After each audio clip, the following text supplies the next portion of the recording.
বিশ্বের মুসলমান জনসংখ্যার দিক থেকে শীর্ষে থাকা 5টি দেশের তালিকা একটু ব্যতিক্রমী হতে পারে অনেকের জন্য। চলুন জেনে নেই কোন কোন দেশ রয়েছে এই তালিকায়। 5 নম্বরে আছে নাইজেরিয়া।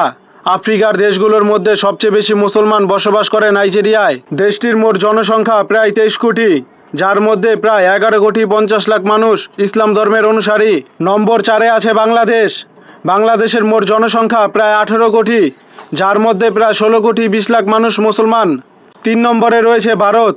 বিশ্বের বৃহত্তম গণতন্ত্রের দেশ ভারতেও রয়েছে বিশাল মুসলমান জনগোষ্ঠী।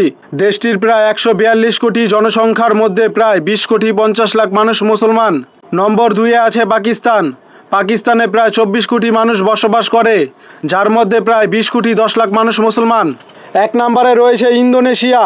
বিশ্বের সর্বোচ্চ মুসলমান জনসংখ্যা রয়েছে ইন্দোনেশিয়ায়। দেশটির প্রায় 27 কোটি মানুষের মধ্যে প্রায় 23 কোটি মুসলমান।